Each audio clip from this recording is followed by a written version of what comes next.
Hello YouTube and the Tribes of the Horror Realm. This is our entry into Dyslexic Nick's alphabet of awesome movies 2. We're up to the letter U. We're almost getting to that finish line. We're late this week. What do you mean we're late? We're usually early. No, we're not. We're usually late. We're usually doing it on Sunday night.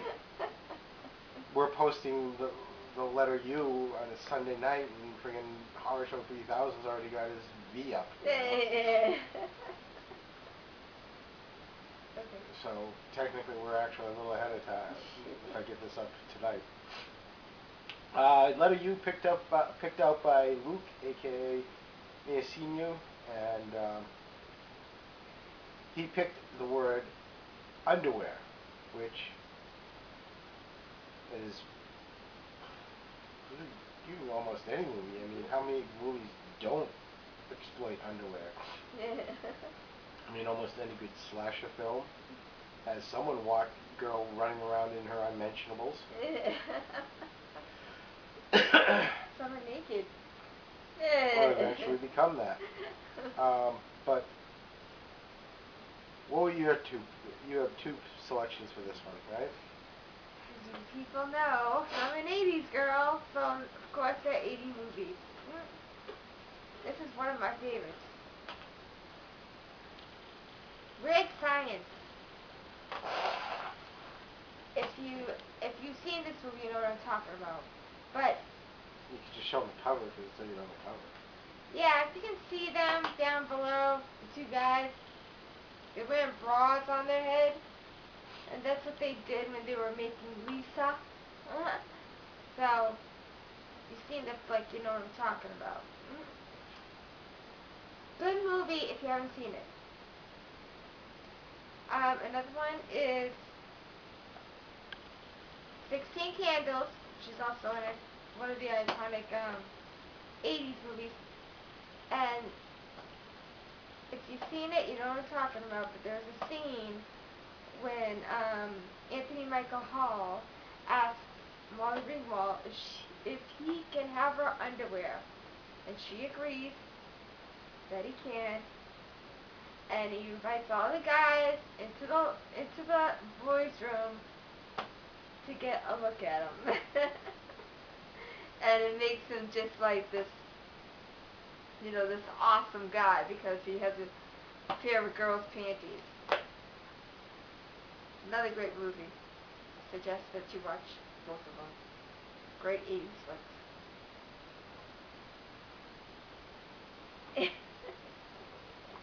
No comment? What do you want me to say? I don't know. Maybe it's good if you don't say anything because you might get another bop on the nose.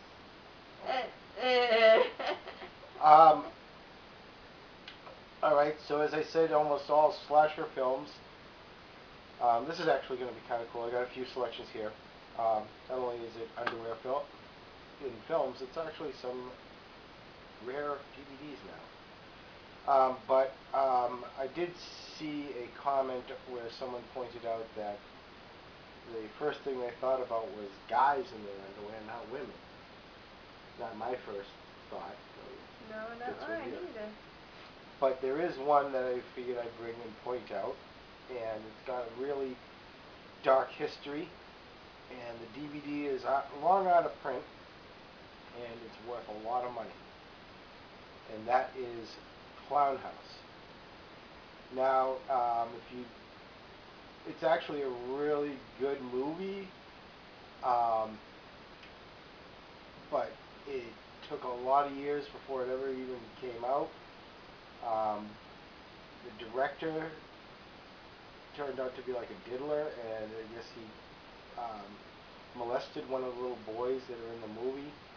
And then you see in the movie that he's got these kids walking around in their skivvies, and they purposely have them walking around like half a stock.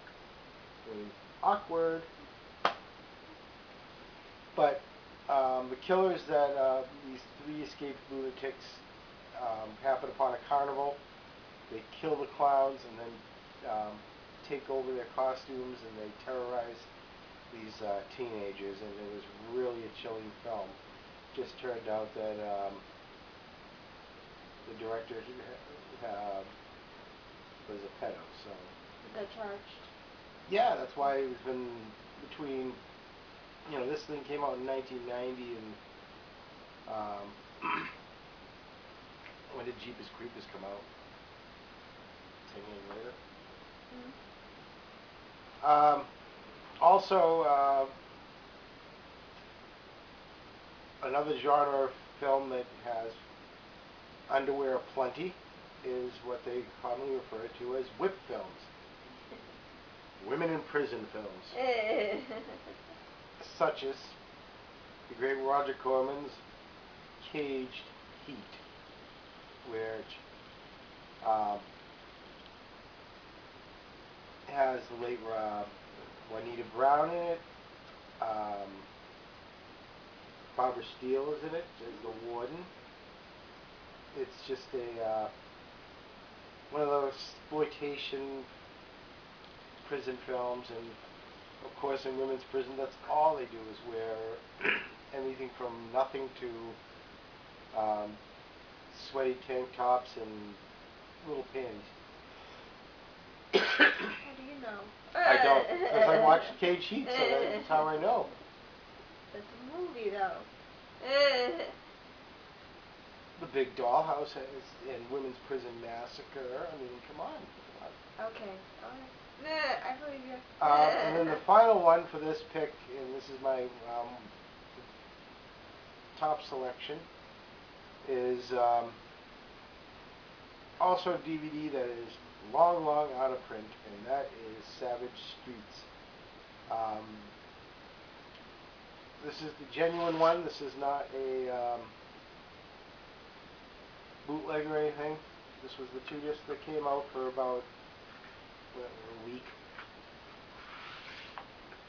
And of course it has Linda Blair in it and Linnea Quigley.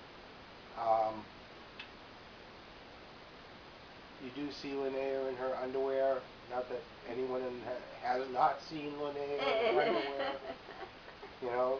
Show of hands if you've never seen Linnea Quigley in her underwear.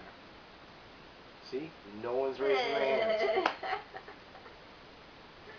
So, and of course that scene intertwines with a little cat fight between Linda Blair and another actress in the shower room with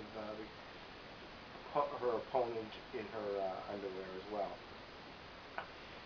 So this is my honorary pick right now, because tomorrow night Teresa and I are off to excuse me, we're off to see Savage Streets on the big screen and